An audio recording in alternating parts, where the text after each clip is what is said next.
Assalamualaikum warahmatullahi wabarakatuh. Saya Prastia Febianti, NPM 19110417, semester 5 Manajemen Sore, mata kuliah Studi Kelayakan Bisnis. Nah, di sini saya ingin memilih aspek pasar dan pemasaran. Karena pasar dan pemasaran ini merupakan hal yang sangat penting yang perlu kita perhitungkan dalam memulai suatu bisnis. Karena satu-satunya sumber pendapatan utama kita dari usaha yang kita dirikan berasal dari produk yang kita hasilkan sendiri. Dalam aspek pasar, teori yang berkaitan dengan usaha yang nanti akan saya buat adalah usaha keripik aneka sayur. Yang pertama, untuk bentuk pasar itu sendiri terbagi menjadi dua, baik dari pasar sisi produsen maupun pasar dari sisi konsumen. Yang pertama, untuk pasar dari sisi produsen, menurut saya produk saya nanti akan mengalami persaingan monopolistik karena produsen banyak yang menghasilkan produk serupa, namun tetapi memiliki perbedaan di beberapa aspek. Kemudian yang kedua, untuk pasar dari sisi konsumen. Dalam usaha saya ini adalah pasar konsumen, karena saya akan menawarkan produk secara langsung kepada konsumen tanpa melalui perantara atau produksi lanjutan. Kemudian untuk mengukur dan meramalkan permintaan, saya memilih untuk terjun secara langsung ke lapangan untuk mengamati para konsumen saya secara real.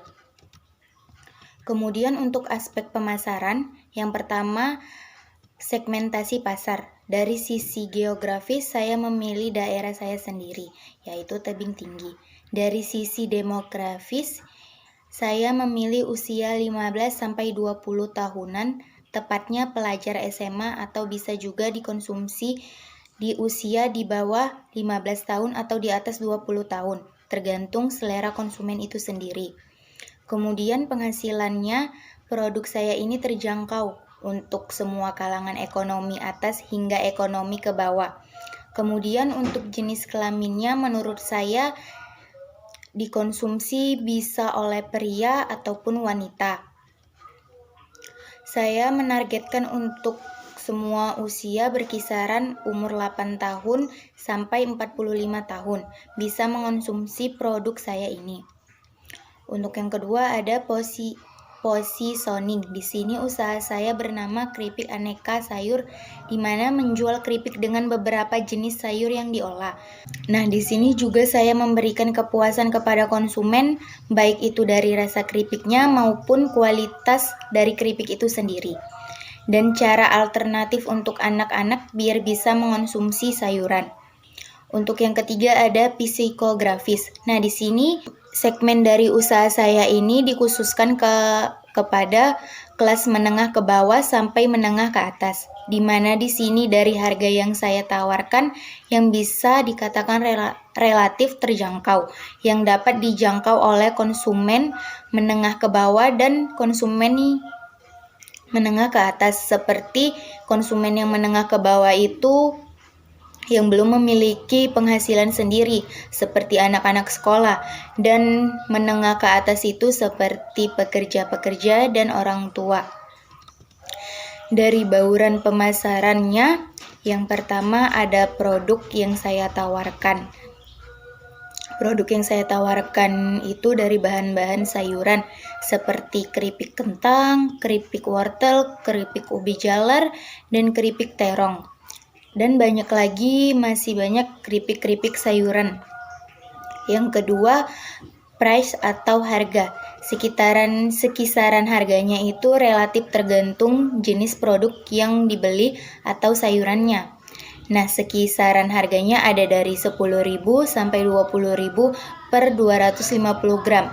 Tetapi saya juga menyiapkan kemasan kecil dari 2.000 sampai 5.000 supaya dapat dibeli oleh kalangan anak-anak.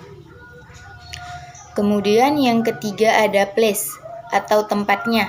Nah, lokasi tempat yang akan saya buat nantinya itu di sekitaran rumah saya, Simpang BTN. Kemudian keempat adalah promotion atau promosinya. Jadi promosi yang akan saya lakukan ada beberapa macam. Seperti yang pertama promosi secara fisik. Promosi ini dapat dilakukan secara fisik di acara-acara tertentu atau event-event khusus yang diadakan di suatu tempat, contohnya bazar dan sebagainya. Yang kedua, promosi melalui media tradisional.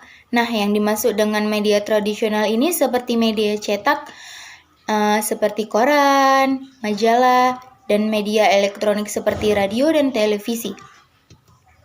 Yang ketiga itu promosi melalui media digital. Jenis promosi ini mencakup media internet dan media sosial. Media ini merupakan media secara modern untuk berpromosi, karena kemungkinan orang untuk melihat produk saya itu melalui teknologi-teknologi terkini. Kelebihan dari promosi digital adalah dapat mencangkup orang yang sangat luas dengan waktu dan biaya yang efisien. Dari promosi-promosi yang tadi saya buat, itulah sekisarannya yang dapat saya lakukan untuk membuat usaha saya ke depannya dengan aspek pasar dan manajemen, dengan aspek pasar dan pemasarannya. Sekian dari penjelasan saya dan teori aspeknya. Lebih kurangnya saya ucapkan terima kasih.